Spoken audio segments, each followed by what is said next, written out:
I hope सब अच्छे होंगे।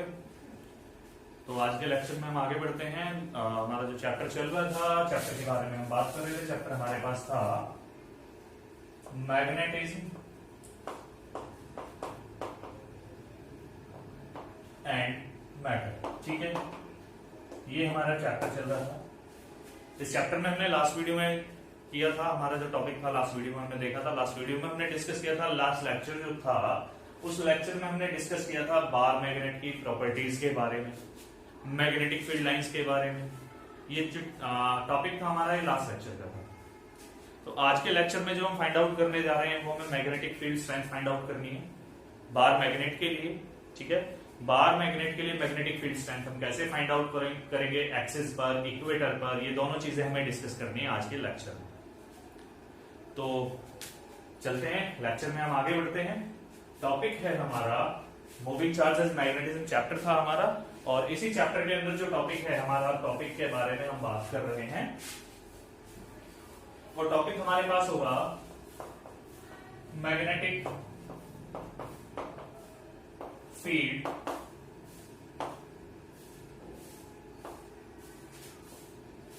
स्ट्रेंथ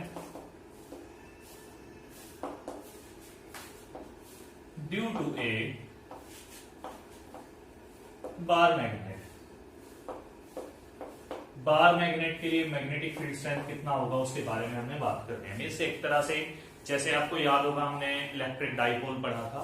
इलेक्ट्रिक डाइपोल वाला जो कंसेप्ट होता है ना, जैसे जैसे इलेक्ट्रिक डाइपोल में हमने magnetic electric field intensity find out की थी, सेम प्रोसेस में हमें मैग्नेटिक फील्ड इंटेंसिटी यानी magnetic field strength find out करना है। किसके लिए फाइंड आउट करना है? वो हमें फाइंड आउट करना है बार मैग्नेट के लिए। ठीक है, तो जैसे हमने वहां पे डिस्कस किया था electric field intensity at a point on the axis of dipole, ऐसे ही यहां पर यूज होगा on the axis of bar magnet. ठीक है, तो दो जगह हमें फील्ड स्ट्रेंथ फाइंड आउट करनी है। एक बार हम बात करेंगे एक्सिस के लिए, एक बार हम बात करेंगे इक्वेटर के लिए। ठीक है, तो जो पहला पॉइंट है, पहले हम बात करते हैं magnetic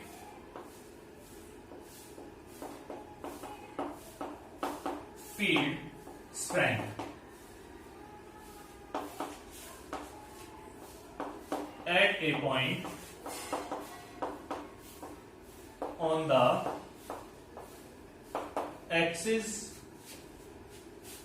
of a bar magnet।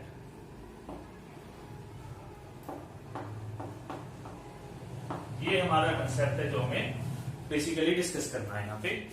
ठीक है, तो इसके लिए आपको याद होगा हमारा जो लेक्चर था हमने किया था कि बार मैग्नेट हमारा कैसे मैग्नेटिक डाइपोल की तरह बिहेव करता है। ये भी जरूरी है पहले तो हमारे लिए, बार मैग्नेट मैग्नेटिक डाइपोल की तरह बिहेव कैसे करता है, लास्ट लेक्चर में मैंने आपको बताया। ठीक है, तो हमारे पास, मैं आपसे बात कर रहा था बार मैग्नेट के बारे में। तो बार मैग्नेट में मैंने आपको बताया था कि हमारे पास इस तरह की कोई अरेंजमेंट थी, ये। ठीक है, इसमें यहां हमने कंसीडर किया हुआ था, ये हमारे पास था नॉर्थ पोल, ये हमने कंसीडर किया हुआ है यहाँ पर साउथ पोल। ठीक है, तो इसी मैग्नेट के एक्सिस पर अब हमें क्या करना होगा, magnetic field strength find out करनी है। ठीक है, magnetic field strength find out करनी है। तो थोड़ा थोड़ा सेम प्रोसेस वही आएगा जो हमने लेक्चर किया था। कौन सा lecture? Electric field intensity. Electric field intensity वाला जो कंसेप्ट था, सीधा सीधा वही कंसेप्ट यूज होगा। ठीक है, चलिए देखते हैं कैसे करना है, क्या करना है, इसके बारे में हम बात कर लेते हैं। तो अभी हमें बात करनी है, कहां पे बात करनी है? अभी हमारे पास है field strength eight a point of the axis of dipole. तो हमें डाइपोल की एक्सिस पर फाइंड आउट करना है। तो यहां हमने कंसीडर किया, ये हमारे पास क्या है, ये हमारे पास हो जाता है कोई डाइपोल। ठीक है, ये डाइपोल का हम कंसीडर कर लेते हैं साउथ पोल, ये हम कंसीडर कर लेते हैं डाइपोल का नॉर्थ पोल। ठीक है, ये चीज क्लियर हो गई। अब इनकी जो पोल स्ट्रेंथ है, इसके लिए भी एन पोल स्ट्रेंथ है, इसके लिए भी एन पोल स्ट्रेंथ है। ये तो हमारे पास ऑलरेडी था। ठीक है, और हमारे पास क्या है, अब जो पॉइंट है हमारा, वो हमसे काम कराना चाहता है। कहां पे काम कराना चाह रहा है? उसे चाहिए मैग्नेटिक फील्ड स्ट्रेंथ। कहां पर? Axis of dipole. तो एक्सिस क्या है हमारे पास? डाइपोल की एक्सिस जो है वो ये है। ठीक है, ये तो हमने कंसीडर किया इस एक्सिस पर कहीं पर कोई पॉइंट है P, कहीं पर कोई पॉइंट हमारे पास है P, और इस P पॉइंट पर कोई पोल है नॉर्थ पोल जिसकी पोल स्ट्रेंथ हमारे पास 1 होगी। ठीक है, पॉइंट पी पर क्या रखा हुआ है, कोई पोल नॉर्थ पोल, जिस नॉर्थ पोल की जो पोल स्ट्रेंथ है वो 1 है। ठीक है, ये चीज क्लियर होगी। तो अब हमें क्या करना है, हमें इस पॉइंट पर फील्ड इंटेंसिटी फाइंड आउट करनी है। चलिए, क्या था स्टार्टिंग हमारे पास, consider a bar magnet with centre O. ठीक है, सेंटर ओ हो गया। Let 2L be the length of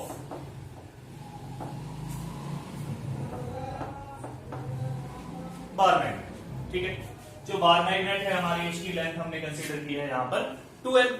चलिए बढ़ते हैं आगे।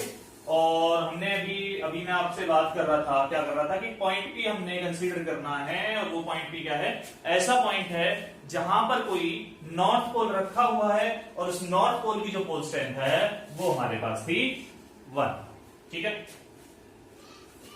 एक पॉइंट और इसमें ऐड कर लेते हैं, let M be the pole strength of each pole of the bar magnet. ठीक है, बार मैग्नेट के ईच पोल की जो पोल स्ट्रेंथ है वो हमने कंसीडर किया हुआ है स्मॉल m। ठीक है, ये रहा। आगे बढ़ते हैं, देखते हैं आगे क्या रहेगा। चलिए, late a north pole of unit pole strength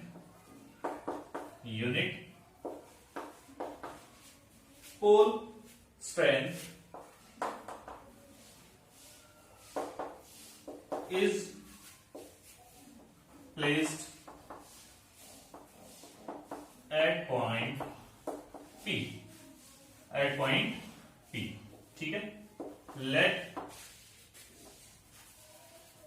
consider हम कर लेते हैं कि such that OP is equal to R। OP क्या होगा, OP होगा हमारे पास जहां हमने पोल को रखा हुआ है और जो डाइपोल का सेंटर होगा ये वाला है डाइपोल का सेंटर। इन दोनों के जो बीच की डिस्टेंस है वो हमारे पास होगी यहाँ पर OP, और उसको हमने कंसीडरेशन में ले लिया है कि वो जो कंसीडरेशन है वो हमारे पास होगी R स्मॉल r। ठीक है, क्लियर हो गया। चलिए आगे बढ़ते हैं, इसमें हम कंसीडरेशन में ले लेते हैं लेट B1 क्या है, B1 is the field strength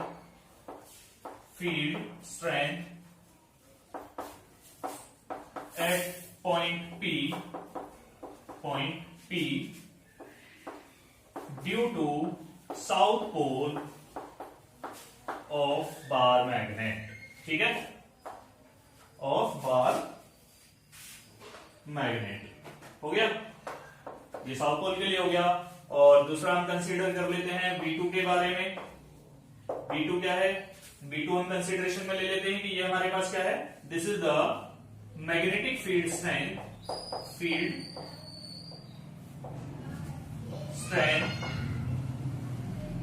कहां पर है, at point P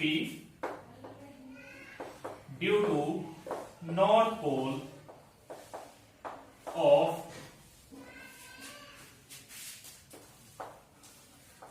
bar magnet.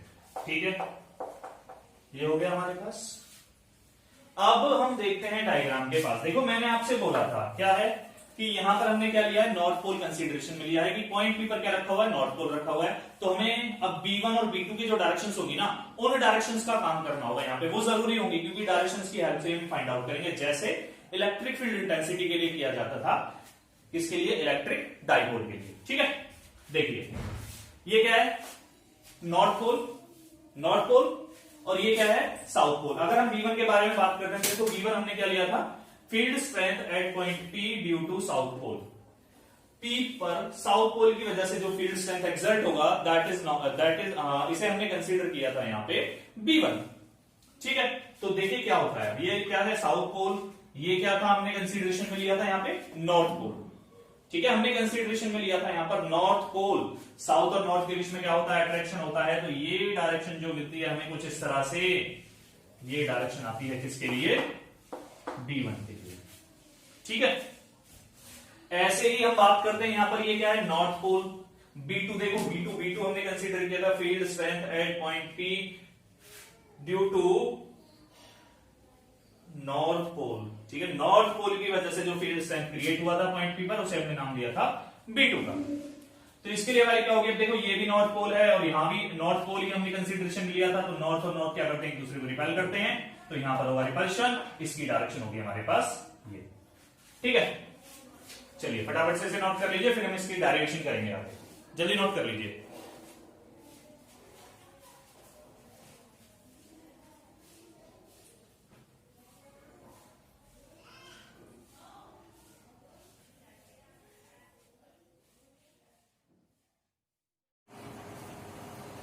तो चलिए हम बात करते हैं इसकी डेरिवेशन के बारे में। तो डेरिवेशन के लिए हमें दो चीजें याद रखनी है। क्या क्या याद रखना है कि पहला पॉइंट तो ये क्या कि इसकी कंसीडरेशन में जो जो चीजें हमने ली थी उन चीजों को याद रखना है। कैसे, मैंने आपसे बोला था कि जो बार मैग्नेट थी, इस बार मैग्नेट की लेंथ को हमने कंसीडरेशन में लिया था 2L। ठीक है, डाइपोल के सेंटर यानी बार मैग्नेट के सेंटर और जिस पॉइंट पर हमने फील्ड फाइंड आउट करना था, इन दोनों पॉइंट्स को हमने कंसीडर किया था, इस डिस्टेंस को हमने कंसीडर किया था R। ठीक है, मींस एक तरह से हमारे पास SN जो है उसकी वैल्यू तो है 2L और जो OP है उसकी वैल्यू हमारे पास है R। ठीक है, अब कुछ थोड़ा सा हम यूज करेंगे इलेक्ट्रिक फील्ड वाले कंसेप्ट की तरह से। आपको याद होगा electric field intensity find out किया था हमने, क्या रिजल्ट आया था हमारे पास, इलेक्ट्रिक फील्ड इंटेंसिटी होता था, क्या होता था, electric force per unit charge. Electric field intensity था electric force per unit charge, तो KQ डिवाइड बाय R²। ऐसे ही यहां पर अगर हम मैग्नेटिक फील्ड स्ट्रेंथ यानी मैग्नेटिक फील्ड इंटेंसिटी की बात करने जाते हैं तो वो जो रिजल्ट आता है हमारे पास, उसके लिए रिजल्ट हमें मिलेगा मैग्नेटिक फोर्स। मैग्नेटिक फोर्स क्या था याद है, लास्ट लेक्चर में किया था, F is equal to M1 M2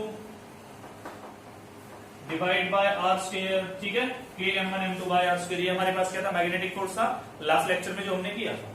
ठीक है, तो अगर हमें मैग्नेटिक फील्ड स्ट्रेंथ निकालना है या फिर magnetic field intensity find out करना है तो इस मैग्नेटिक फोर्स को हमें पोल स्ट्रेंथ से डिवाइड करना पड़ेगा। M1 M2 पोल स्ट्रेंथ है यहाँ पर। ठीक है, पोल स्ट्रेंथ से डिवाइड करना पड़ेगा, तब हमारे पास रिजल्ट आएगा। तो B जो आता है हमारे पास क्या मिलता है, finally B is equal to KM by R²। K क्या है यहाँ पर कांस्टेंट और इस कांस्टेंट की वैल्यू क्या थी हमारे पास, μ0/4π M डिवाइड बाय R²।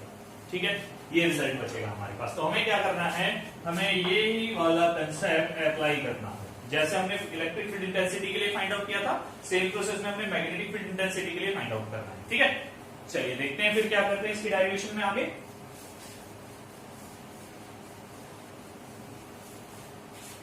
तो ये जो की पॉइंट है ये याद रखना है आपको, ये फॉर्मूला है हमारे पास कि मैग्नेटिक फील्ड स्ट्रेंथ जो होगा that will be equal to μ0/4π into pole strength divide by square of distance. ठीक है, तो अब बात करते हैं B1 क्या था याद है, B1 जो था अभी हमने थोड़ी देर पहले जो B1 लिखा था, उस B1 में हमारे पास था magnetic field strength at P due to S pole यानी साउथ पोल। ठीक है, ये था। तो B1 के लिए अगर फॉर्मूला निकालने जाते हैं क्या रिजल्ट आता है, B1 इज इक्वल टू, देखो सेम प्रोसेस जाना है, μ0/4π इंटू M क्या था, पोल स्ट्रेंथ, हमने साउथ पोल की जो पोल स्ट्रेंथ कंसीडरेशन में ले रखी है वो स्मॉल m है, डिवाइड बाय क्या था, डिस्टेंस का स्क्वायर। और जो डिस्टेंस थी वो कौन सी थी, पोल से लेकर जिस पॉइंट पर हमने रिजल्ट फाइंड आउट करना है उन दोनों के बीच की डिस्टेंस। तो पोल से और जिस पॉइंट पर फाइंड आउट करना है उसकी डिस्टेंस अगर हम देखने जाते हैं तो वो डिस्टेंस हमारे पास बनता है एसपी, तो हम लिखते हैं यहां पर एसपी स्क्वायर। ठीक है, ये चीज क्लियर होगी। तो अगर अब बात करते हैं एसपी के बारे में, तो देखो एसपी क्या होगा। देखो यहां से यहां तक की जो लेंथ है, ये लेंथ हमारे पास स्मॉल एल है और ये लेंथ भी स्मॉल एल है हमारे पास। ठीक है, तो अगर हम एसपी की बात करते हैं तो आर प्लस एल, ठीक है, एसपी की वैल्यू आती है आर प्लस एल। तो हम रिजल्ट अगर फाइंड आउट करने जाते हैं B1 के लिए, तो B1 आपके पास आता है μ0/4 m divide by R plus L whole square. Consider करते हैं दिस इज इक्वेशन नंबर 1। ठीक है, ये चीज हो गया।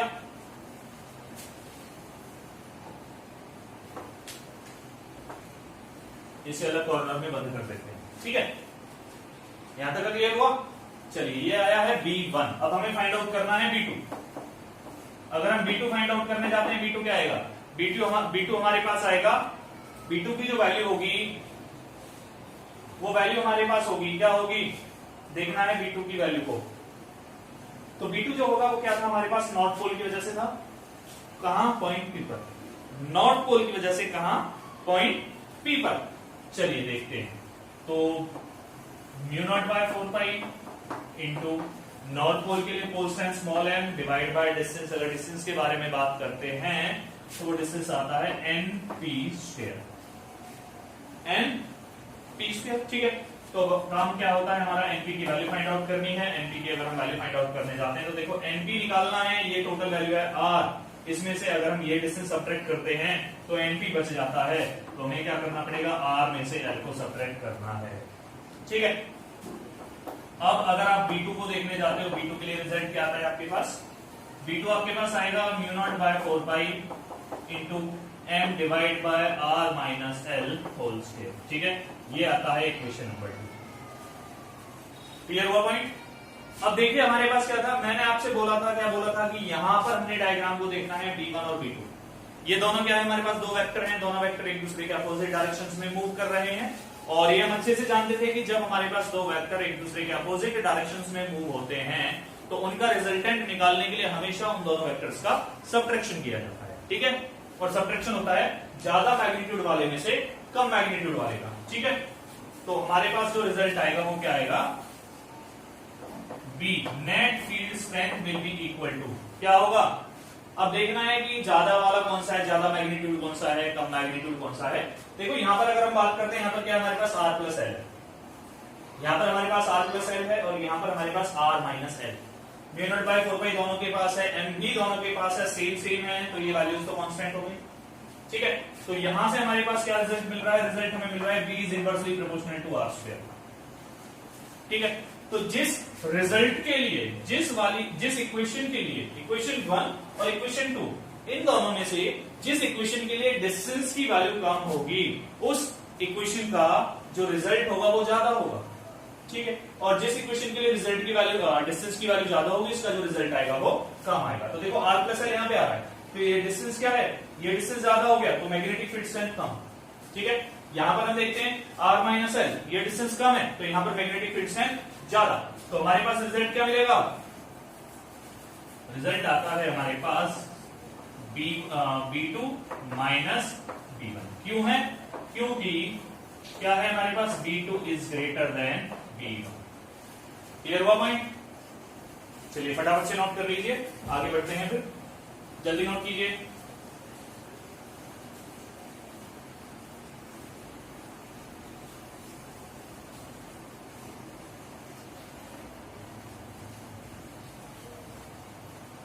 हो गया, चलिए रफ कर देता हूं अब इसे मैं, हम आगे बढ़ते हैं अपने प्रोसेस के लिए।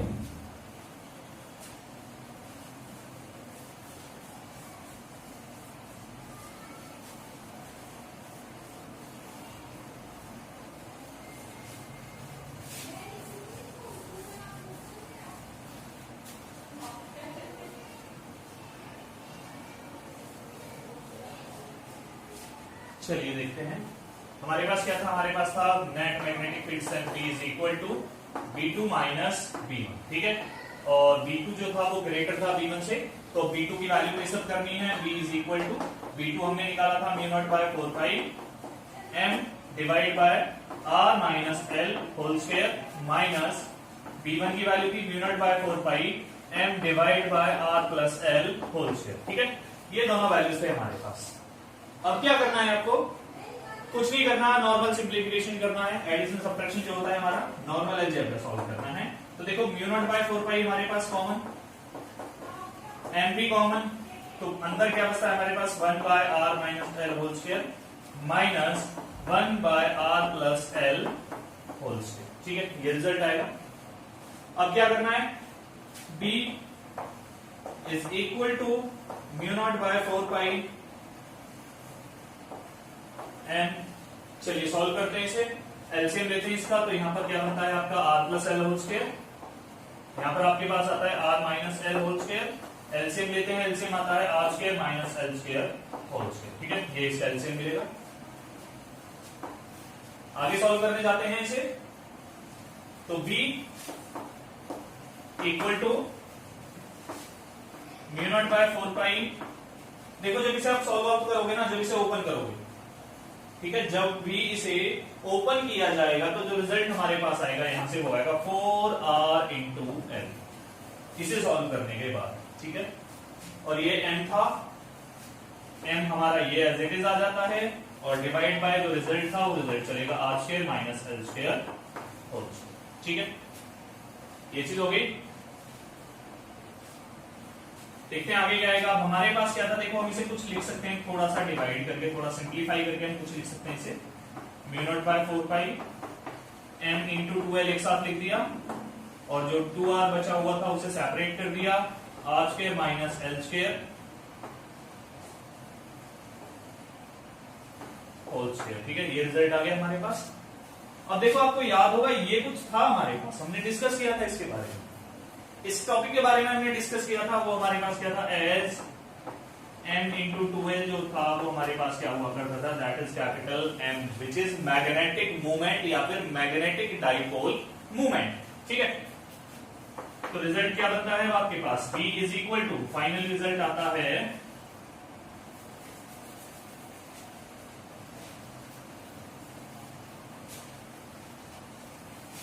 चलिए यहीं पे एडजस्ट कर लेते हैं इसे। ठीक है,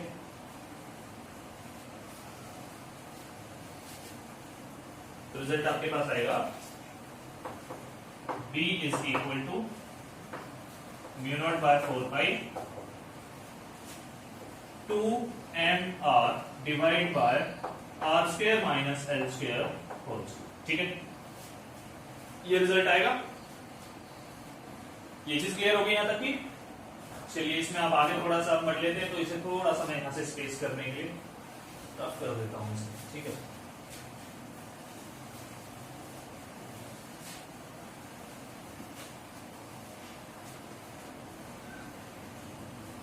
देखिए यहां से बाद ना हम सीधा यहां पे यूज कर रहे हैं कोड को। ठीक है, ये चीज देख लेना सही से। अब देखो हमारे पास क्या हम कंसीडरेशन में ले लेते हैं कि if r is greater greater greater than l, means जो डाइपोल की लेंथ है वो तो बहुत छोटी है, बार मैग्नेट की लेंथ है वो बहुत छोटी है, लेकिन हमारे पास जिस पॉइंट पर हमने फील्ड स्ट्रेंथ फाइंड आउट करना है वो डिस्टेंस बहुत ज्यादा है। ठीक है, तो क्या किया जाता है, जब एक चीज एक क्वांटिटी दूसरी क्वांटिटी की कंपैरिजन में बहुत छोटी होती है तो छोटी वाली क्वांटिटी को नेग्लेक्ट यानी जीरो प्लेस अप कर दिया जाता है। तो रिजल्ट क्या बचता है हमारे पास, फाइनली रिजल्ट आता है B is equal to mu not by 4 pi 2m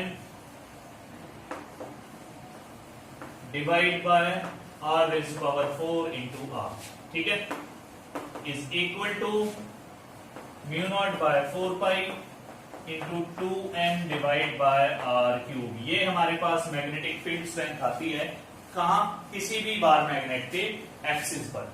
ठीक है, at a point on the axis of a bar magnet the magnetic field strength will be like that. ठीक है, म्यू नॉट बाय 4 पाई क्या होता है, वही 10 रेज़ टू पावर -7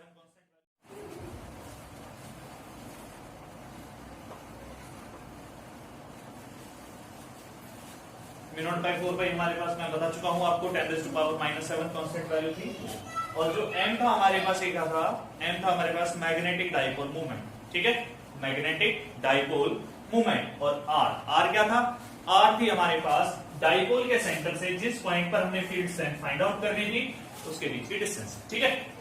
तो चलिए फटाफट से इसे नोट कर लीजिए।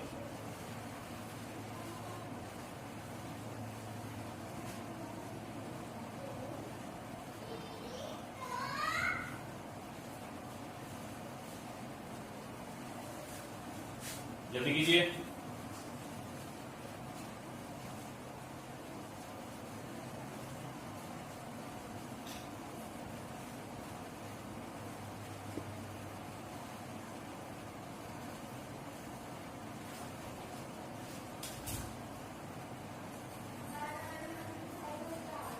हो गया। चलिए अब बात करेंगे हम इक्वेटर के लिए।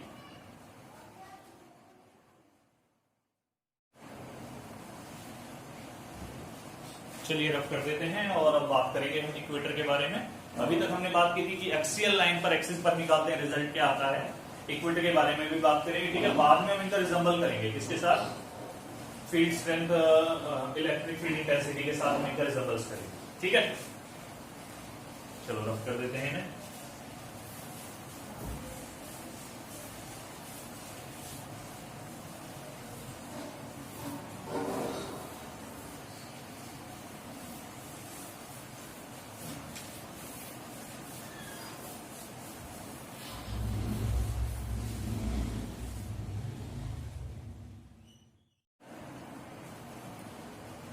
तो चलिए हम बात करते हैं अब इक्वेटर के बारे में, ठीक है।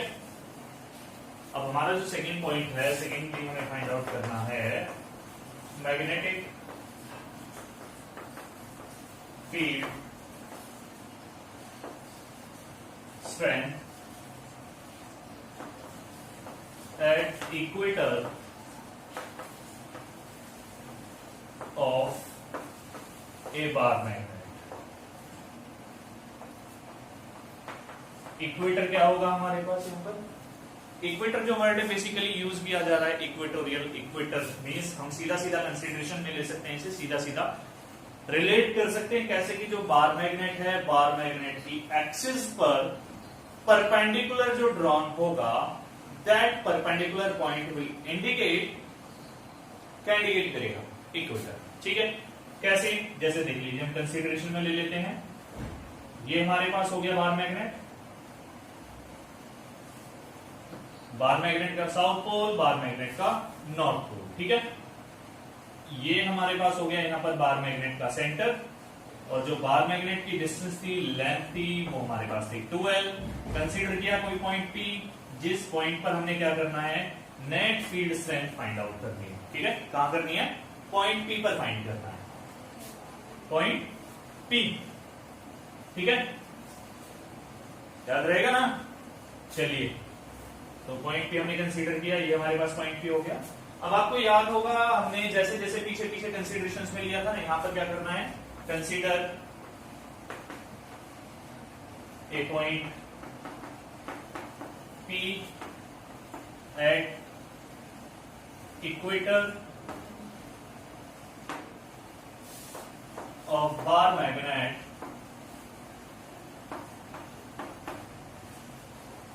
ठीक है, at a distance r from the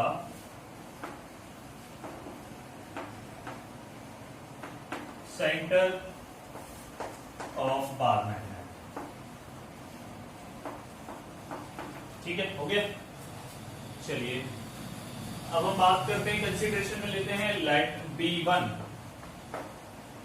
B1 क्या है, B1 हम कंसीडरेशन लेते हैं magnetic field strength at P due to south pole, ठीक है। और B2 क्या है हमारे पास, B2 हमारे पास होगा मैग्नेटिक फील्ड स्ट्रेंथ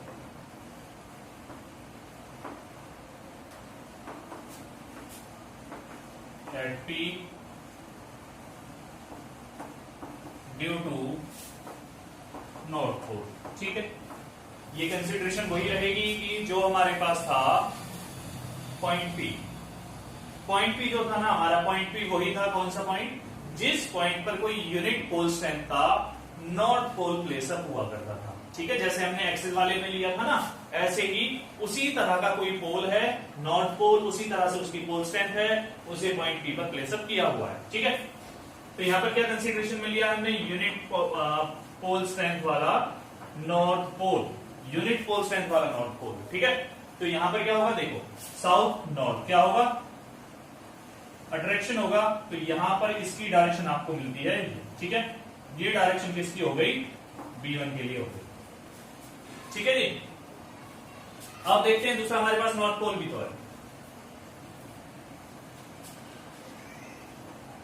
ये क्या है हमारे पास, नॉर्थ पोल है, तो यहां से इन दोनों के बीच में भी कोई फोर्स लगेगा, और वो जो फोर्स होगा ये भी नॉट, ये भी नॉट, तो ये क्या करेंगे, रिपेल करेंगे, रिपल्शन की वजह से ये क्या करेगा, ये अवे जाएगा। ठीक है, इस डायरेक्शन में होगा, तो ये डायरेक्शन हमने नाम दे दिया यहां पर इसे B2 का। कंसीडरेशन में लेते हैं कि डाइपोल की एक्सिस के साथ जो इन्होंने एंगल फॉर्म कर रखा है, दिस इज थीटा और this one is also theta, दोनों एंगल थीटा है। ठीक है, चलो पहले B1 B2 की वैल्यूज हम निकालते हैं। B1 क्या आएगा, B1 का रिजल्ट हम देखते हैं, mu not by 4 pi into pole strength divide by distance, कहां से कहां तक की, साउथ पोल से जिस पॉइंट पर हमने फील्ड स्ट्रेंथ फाइंड आउट करनी है उस पॉइंट तक की, मींस SP, तो यहां पर ले लिया हमने SP स्क्वायर। ठीक है, यहां जो ये डाइपोल का सेंटर था, सेंटर से जो साउथ पोल की डिस्टेंस है वो L है, और ऐसे ही सेंटर से जो नॉर्थ पोल की डिस्टेंस है वो डिस्टेंस भी हमारे पास L है। ठीक है, क्लियर हो गया पॉइंट। चलिए, तो हम बात करते हैं SP के बारे में। अगर हम SP स्क्वायर निकालने जाते हैं, देखो SP स्क्वायर क्या आता है हमारे पास, L स्क्वायर प्लस R। क्यों आया, क्योंकि देखो ये क्या है, ये आपका एक राइट एंगल ट्रायंगल बन गया ना, SOP। SOP क्या है, एक राइट एंगल ट्रायंगल फॉर्म हो गया आपके पास। ठीक है,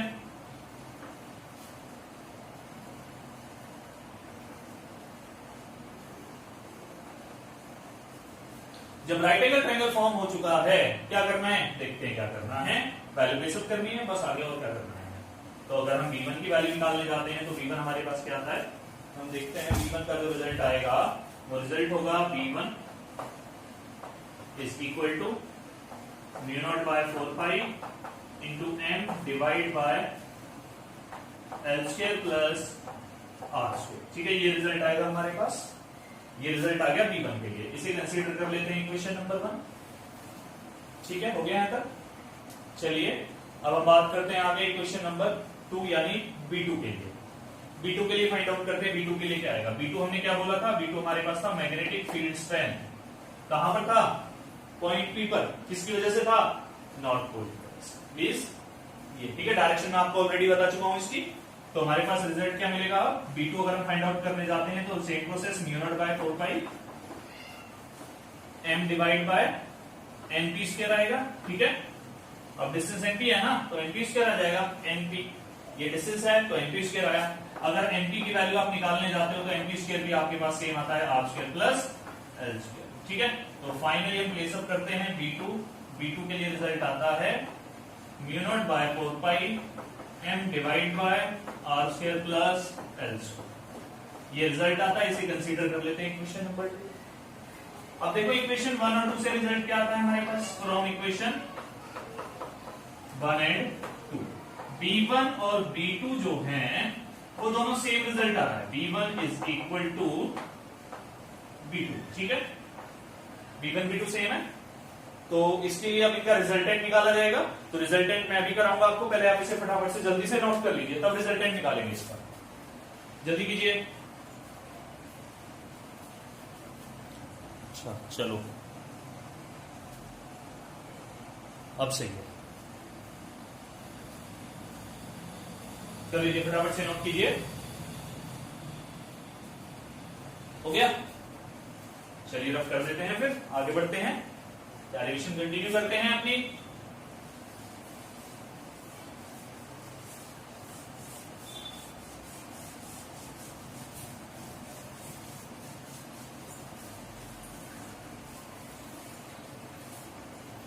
चलिए देखते हैं, देखो यहां पर एंगल थीटा है, यहां पर एंगल थीटा। ठीक है, तो अगर हम ट्रायंगल्स की कुछ थोड़ी बहुत प्रॉपर्टी याद रखें तो हमें पता था कि जो एक्सटर्नल एंगल होगा उस एक्सटर्नल एंगल के अपोजिट साइड्स, अपोजिट वाली साइड के साथ ट्रायंगल फॉर्म हो रहा होगा। मींस एक्सटर्नल एंगल यहां पर है, अपोजिट साइड यहां होगी, यहां एंगल कितना आ रहा है थीटा प्लस थीटा यानी 2 थीटा। तो यहां जो रिजल्ट आता है वो रिजल्ट भी आता है 2 थीटा। ठीक है, तो अब देखो B1 और B2 दो वेक्टर हैं, दोनों वेक्टर्स के बीच में एंगल जो बन रहा है वो बन रहा है आपका 2 थीटा और रिजल्ट हमारे पास क्या था B1 is equal to B2 आया था। ठीक है, दोनों सेम थे। तो अगर हम अब net resultant field intensity find out करने जाते हैं B point net magnetic field strength जो हमारे पास है उसे हम नाम दे देते हैं B।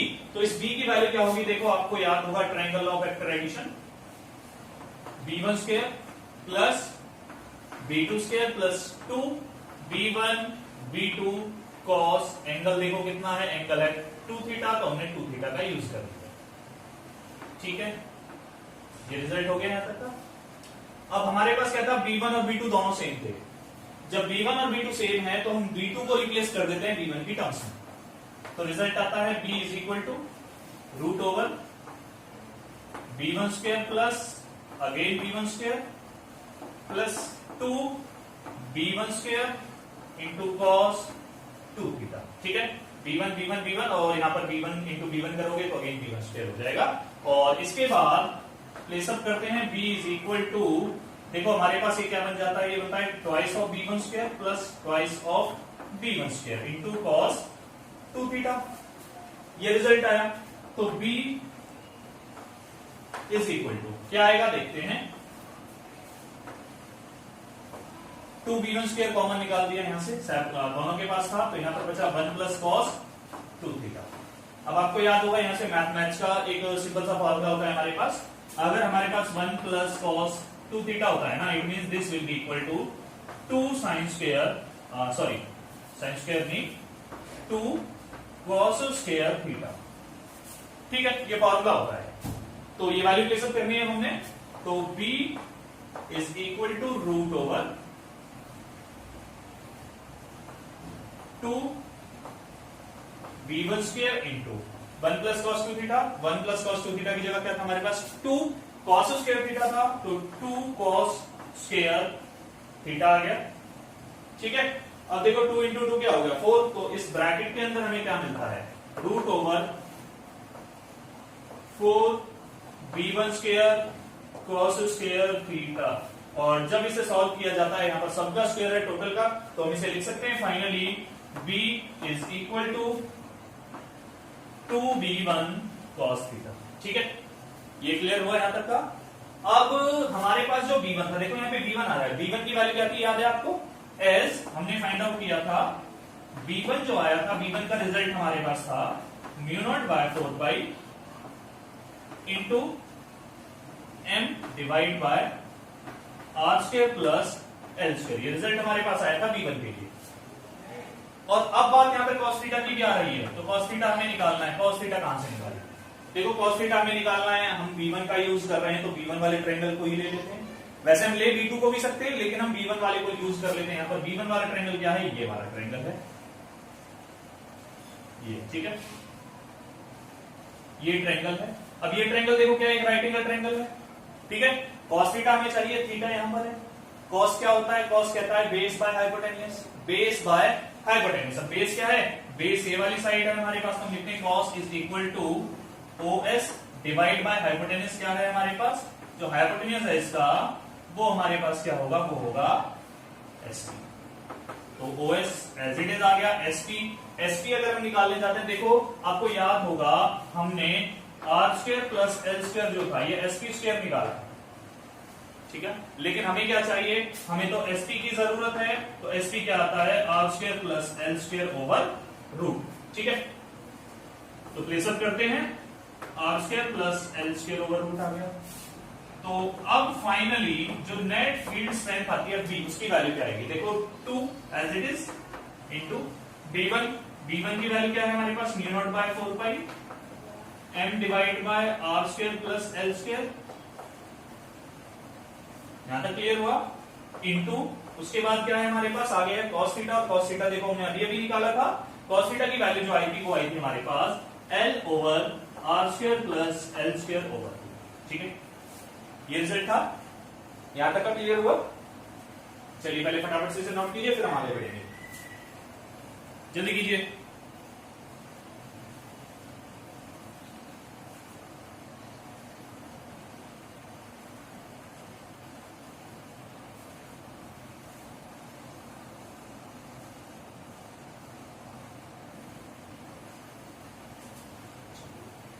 हो गया?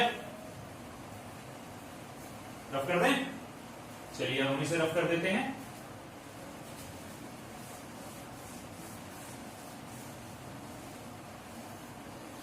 तो हमारा जो रिजल्ट था यहां से देखते हैं हम, ये रिजल्ट हमारे पास था b is equal to mu not by 4 पाई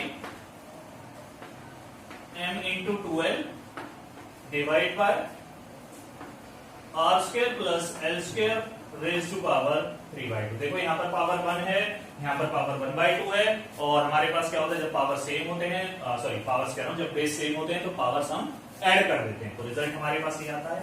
अब देखो m इंटू 2l क्या था, as small m into 2l that is capital M which is magnetic dipole moment. तो रिजल्ट क्या मिलता है, b is equal to mu not by 4 pi capital M divide by R square plus L square over power 3/2। ठीक है, यहां तक clear हुआ।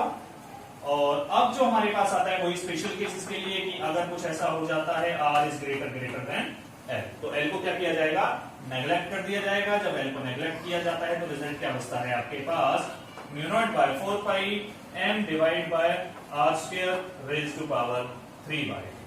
ठीक है, यहां तक आ गया।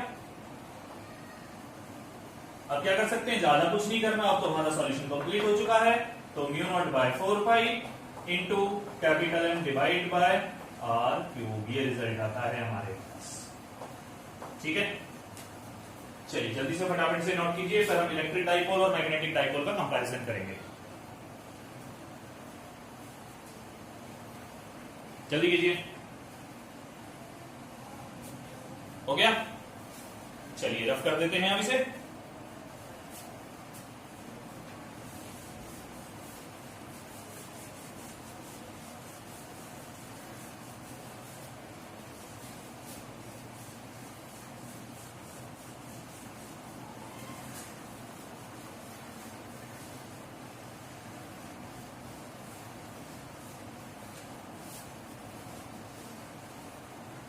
तो हमारा जो पॉइंट हमें डिस्कस करना है वो हमारे पास होगा इलेक्ट्रिक डाइपोल और मैग्नेटिक डाइपोल का कंपैरिजन। ठीक है, तो यहां पर हम यूज करते हैं दैट इज मैग्नेटिक डाइपोल,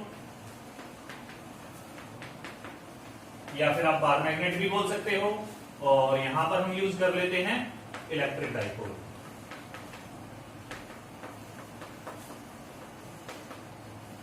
ठीक है, चलिए देखते हैं क्या आएगा।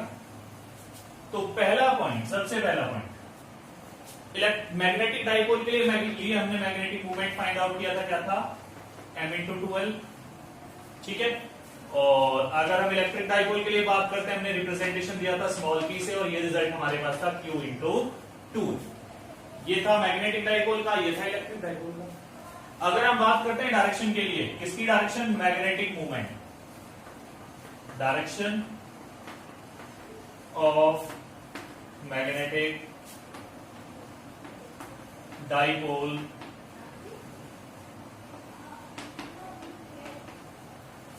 मूवमेंट। ठीक है, डायरेक्शन क्या थी, मैंने आपको लेक्चर के अंदर बताया था, साउथ टू नॉर्थ पोल। ठीक है, और यहां पर हमारे पास क्या होती है डायरेक्शन इसकी, यहां पर हम डायरेक्शन की बात करते हैं, यहां पर डायरेक्शन होती है -q टू +q। ठीक है, यहां डायरेक्शन ये थी। हमने अभी अभी फाइंड आउट किया था कि मैग्नेटिक डाइपोल यानी बार मैग्नेट की एक्सिस पर हमने फील्ड स्ट्रेंथ फाइंड आउट की थी, तो रिजल्ट हमारे पास था B is equal to mu not by 4 pi into twice of m divide by r cube. ये क्या था हमारे पास, एक्सिस के लिए था। ठीक है, एक्सिस। ऐसे ही अगर हम बात करते हैं इलेक्ट्रिक फील्ड के बारे में, तो इलेक्ट्रिक डाइपोल के लिए हमने जब एक्सियल पर इलेक्ट्रिक फील्ड निकाला था, तब रिजल्ट हमारे पास था Kp twice of Kp divide by r cube. ठीक है, ये रिजल्ट था। बात करते हैं इक्वेटर के लिए, इक्वेटर पर हमने रिजल्ट निकाला था, क्या आया था, अभी अभी फाइंड आउट किया था, μ0/4 m divide by r cube, ठीक है। और अगर हम एक्सिस इलेक्ट्रिक डाइपोल के बारे में बात करते हैं, तो इलेक्ट्रिक डाइपोल में हमारे पास जो रिजल्ट आया था वो कुछ इस तरह से आया था। किस तरह से आया था देख लेते हैं। रिजल्ट हमारे पास था ई इक्वेटर, वो रिजल्ट हमारे पास था kp divide by r cube, ठीक है। तो कंपैरिजन जो चल रहा है ऑलमोस्ट सेम से चल रहा है। P जो था हमारे पास यहाँ पर था इलेक्ट्रिक डाइपोल मूवमेंट, ठीक है। K कांस्टेंट था, R ऑलरेडी हमारे पास क्या था, डिस्टेंस था, ठीक है। ये जो कुछ पॉइंट्स थे, कुछ कंपैरिजन थे इलेक्ट्रिक डाइपोल और मैग्नेटिक डाइपोल के बीच में, ठीक है। क्लियर हुआ टॉपिक पॉइंट्स। चलिए तो अब हम बात करते हैं एक दो छोटे छोटे क्वेश्चन है हमारे पास, उनके बारे में, ठीक है। जरूरी है वो क्वेश्चंस भी डिस्कस करने। चलिए रफ कर देते हैं अभी से भी हम। पहले नोट कर लीजिए, नोट करना चाहते हो तो चलो नोट कर ही लीजिए जल्दी से।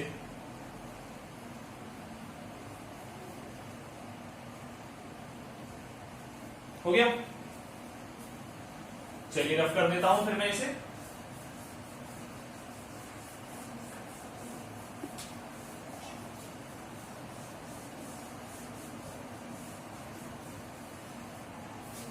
अब हम बात करते हैं आगे जो क्वेश्चन है हमारे पास। क्वेश्चन कुछ इस तरह से है, a bar magnet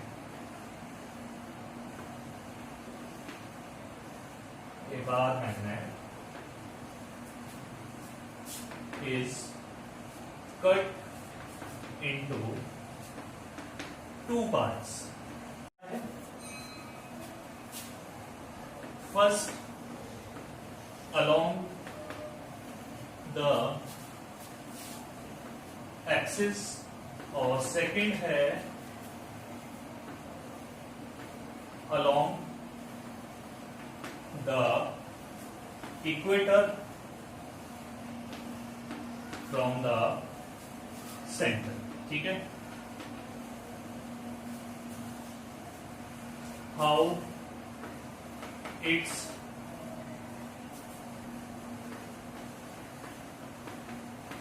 dipole moment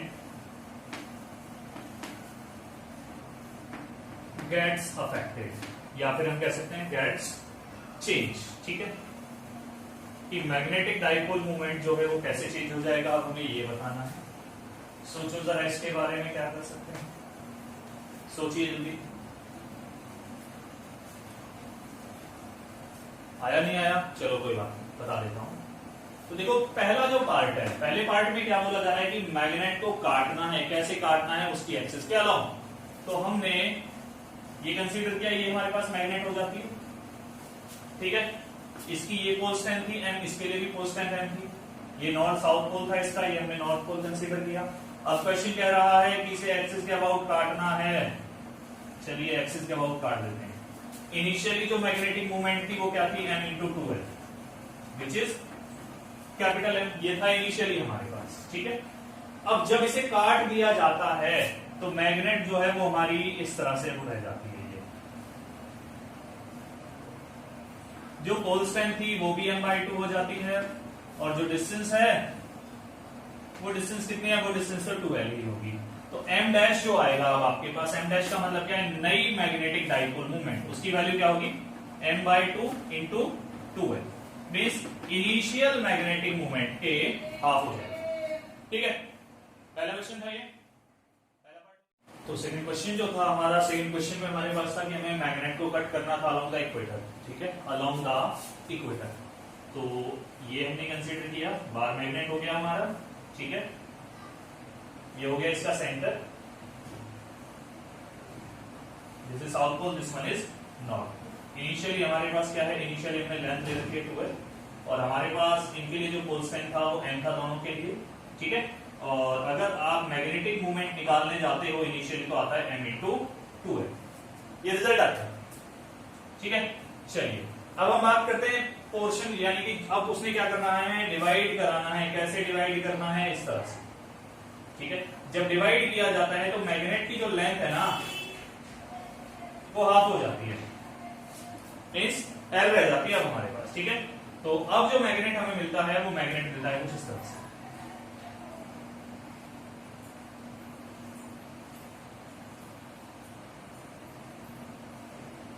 इसकी लेंथ हमारे पास जो मिली वो लेंथ L, होल स्ट्रेंथ वही, ठीक है। तो अब जो नई मैग्नेटिक मोमेंट आती है वो क्या आती है, वो आती है m L। ये क्या है, which is half of initial, ठीक है। तो दोनों केसेस में जो मैग्नेटिक मोमेंट होगी, मैग्नेटिक डाइपोल मोमेंट होगी, वो क्या होगी, हाफ हो जाएगी दैट ऑफ इनिशियल, ठीक है। क्लियर हुआ पॉइंट? आई होप कि आपके कंसेप्ट क्लियर हुए होंगे। और अगर कोई डाउट रहता है, कोई कंफ्यूजन रहता है, कमेंट बॉक्स में कमेंट करके आप पूछ लें, ठीक है। बाकी हम नेक्स्ट लेक्चर के अंदर आगे नेक्स्ट वीडियो देखेंगे। नेक्स्ट लेक्चर में हम नया टॉपिक पढ़ेंगे। इसी चैप्टर का नेक्स्ट पोर्शन है जो हमें डिस्कस करना है कि बार मैग्नेट सॉलिनॉइड की तरह कैसे बिहेव करता है, ठीक है। ये हम पढ़ेंगे नेक्स्ट लेक्चर के अंदर। तब तक के लिए बाय बाय, टेक केयर।